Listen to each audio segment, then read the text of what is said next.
I'm gonna do my invites on here. I don't know if I'm gonna be able to see comments or anything on this one, because yesterday I wasn't able to. We're gonna get into some good stuff. Yesterday I was telling y'all that you didn't see any ether over my head, and then I was going to explain why you didn't see the ether. So I'm going to get into showing you what happened to the ether, why you can no longer see the ethers settling around my head area. So when I get into this part, we're going to deal with creation, we're going to deal with reading signs, and we're going to deal with the 13th seat a little bit more in the Vesica Pisces. I don't have a time limit on this video. I got a fully charged battery. I'm going to see what it do. I'm just going to let it do what it do. I would appreciate any questions. Just ask them. If you don't understand what I'm reading and I'm reading the signs, if I'm not explaining it clear enough, make sure y'all say something.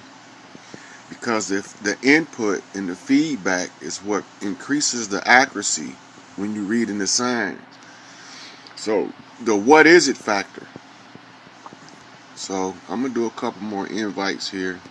This ought to be pretty nice. And this session right here, we're gonna get into a few things. All right, now, how y'all doing this morning?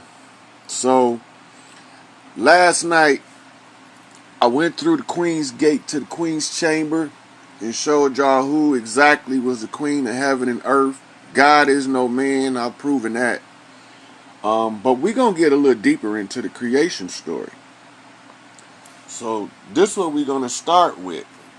There was a situation about a year or two ago where some Fruit of Islam went to go visit a Christian church on the East Coast to discuss God and the self-created aspect of the self. So God created himself from nothing.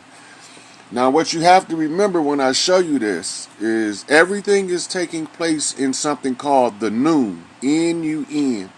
It's the same way you spell nuns. Now remember we had to identify who the imposter was that was sitting on the queen's seat. We found it to be Pope Francis, the talking motherfucking mule, the ass. Right? Now, in saying that, I want to get into the brothers went up there to try to explain the self-created God to what's this brother name? I think his name Dino Jenkins or Gino Jennings or something like that.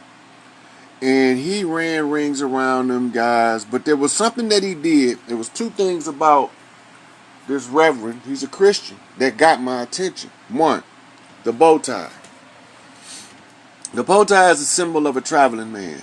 That's the first problem that I ran across while they was up there getting slaughtered by this minister, and he came across as a righteous man, but he wasn't right. Now I'm going to show you why he wasn't right. Yep, Gino Jenkins, that's my man. If you a Christian, that's where you need to be at, because he's going to tell you the truth. So they wanted to draw me out and to determine if I would show the creation story of ancient Kemet, of our ancestors, and how we described it compared to how we were taught the creation mythos in church. So first things first, we're going to play the creation myth. Now I'm going to flip my camera here. This is a woman. They call her the grand man, but this is a woman. Look.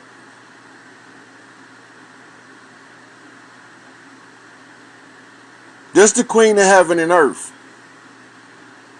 She's a self-created. From the NUN. The NUN is replicated in the womb as vaginal secretion or primordial water of the womb. That's the NUN. This is the mother. This is the Queen of Heaven and Earth.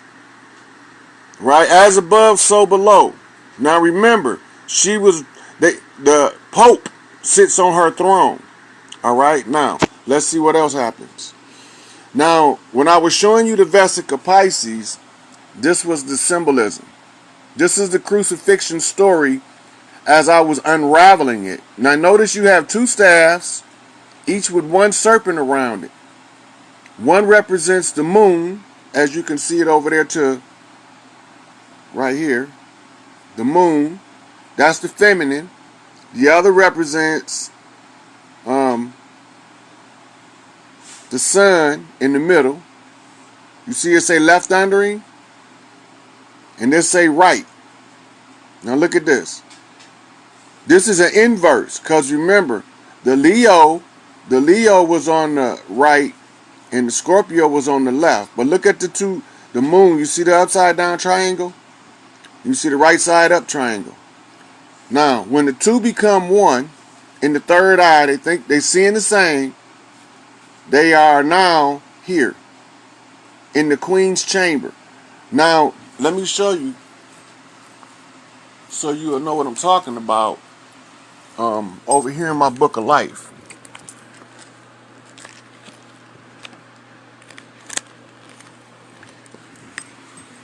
When I told you, when you were seeing the ether, this is what you was looking at.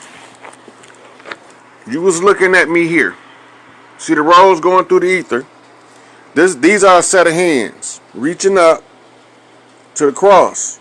Look at the cross. But what's on the cross? The cross is the balancer between the mind and the spirit, or Thoth Dehuchi, the wisdom, and the queen Isis, the mother. Now look, over her head is a upside down triangle, a right side up triangle. Here, this is why you're not seeing ether now. We are no longer down here in the realm of the mortals or in the realm of the angels. We up here in the realm of the gods. We up here at pineal gland, pituitary gland. They're shooting this fire out the third eye. How do I know? Because it's right between the two eyes. It's between the balancing of the feather and the heart. The feather, the intent, has to be lighter than the heart, the love. In other words, your intent got to be so pure in what you're doing that you don't disrupt the love. Right? This is the balance in the Mott. This is the true scales of justice here. Now remember, I told y'all before that the Scorpio had the Libra placed between him and Virgo. Now, the whole goal is to bring the two back together again above the scales of justice. Now look what you got here. You have the sun, which represents the man, and the moon, which represents the woman. This is where we at right now. Yesterday, by going through Vesica Pisces, I got to the top. But there was some unresolved matters that I have to resolve. Unresolved matters. Right? So, in order to get here, there's a couple things got to be cleared up. Now, what have I been doing that I've been showing y'all? So now I got to show y'all exactly what I've been doing. If you look here in my book of life, you see this picture. Scholars study the world, right? Mystics study themselves. Now you see the key ring? Now look at where the keyhole is, at the third eye. The keyhole is at the third eye. Now look, 1 chakra, 2 chakra, 3 chakra, 4 chakra, 5 chakra, 6 chakra, 7th chakra. This is the 7th sun rising. Now watch this. See the keys? There's 7 keys. That means that, what is 9 keys? 1, 2, 3, 4, 5, 6, 7, 8,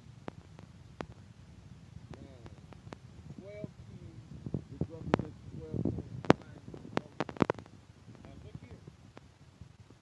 Nobody else has that keyhole. Everybody else is blind, deaf, and dumb. Look, no keyhole. But look at this. But look in there. You see the universe?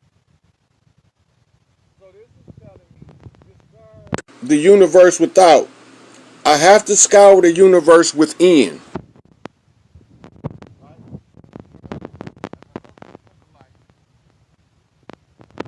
Look what I discovered, that this key, they said, Thought says, Thought said, the keys to the worlds, with an S, within thee are found only within. For man is the gateway of mystery, and the key that is one with the one. Thoth. Now remember who the master of wisdom is, Thoth. Now look, he said the key is found within. This is the heart chakra. This is the key. So the key in the heart opens the mind. The pure intent can be opened with pure love. It's showing you right here. So now in my book of life, you see that this is what you call unintentional, because I didn't even realize that the other picture had keys in it. Now look here. This is the ascension. This is the ascension.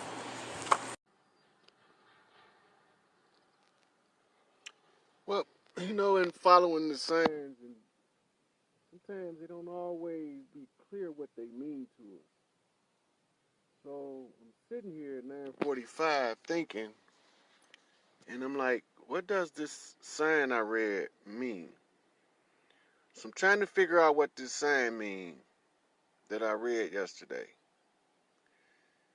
And my misinterpretation was that there would be a meeting waiting for me. The meeting not here.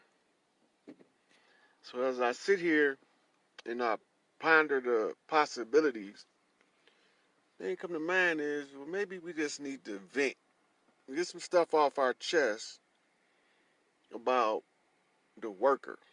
See, so I come up here where I was a laborer in the Orient Assembly plant.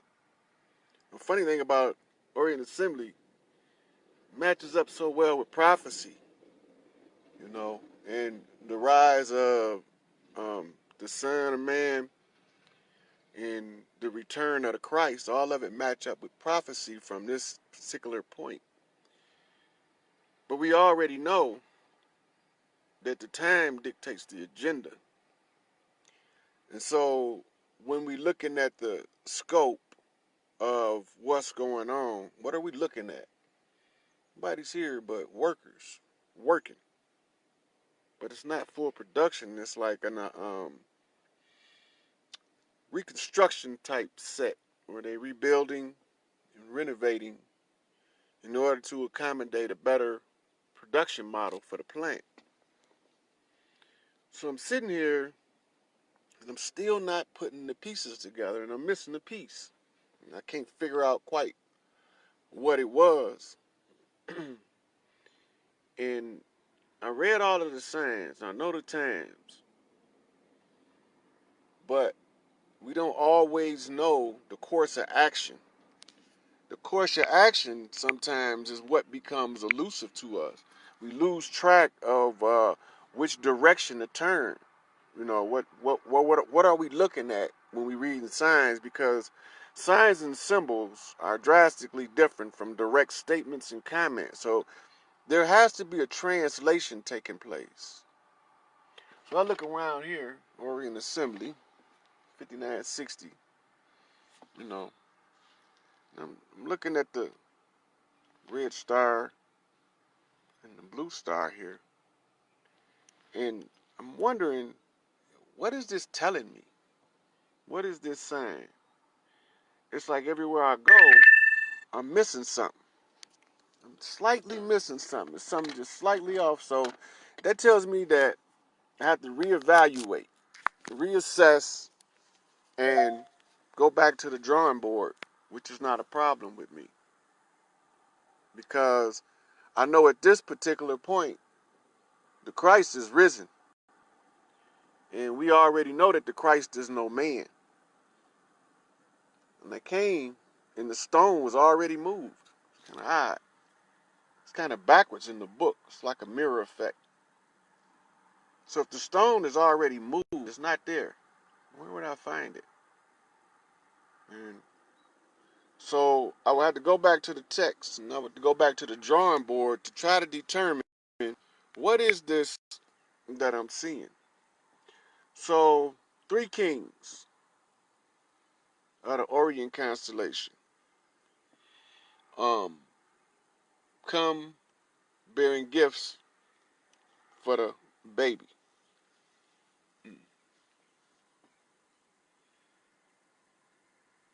They came following the stars, right? How you doing, Farasha? So they following the stars. They follow the North Star. They like today, when it's cloud covered, there's no North Star to follow. What do we do? Maybe the North Star is not a physical place or a physical star. Maybe it's a symbol of a star. Well, the star of the north is Polaris. Polaris. And Polaris is indicative of the North Pole, meaning the north wind. So that's not really giving me enough information to extrapolate what this means. But to condense it, if I followed the North Star from where I live, I would end up here in Orion. If CEOs from Ford, Chrysler, and GM was to follow the North Star to north, they would end up in Orion too. That's kind of odd. And the sign says something about Bera. Bera 945. And it's kind of odd. So I'm not going to be denied. I'm going to figure it out. I don't want nothing easy. I want to figure it out. I want to get what I came for so we can all taste the sweet savor of heaven. And we can learn how to live our best lives once again. And there's a lot of people involved in this. I had a total recall yesterday. And from the position of the total recall, I was able to see how everybody contributed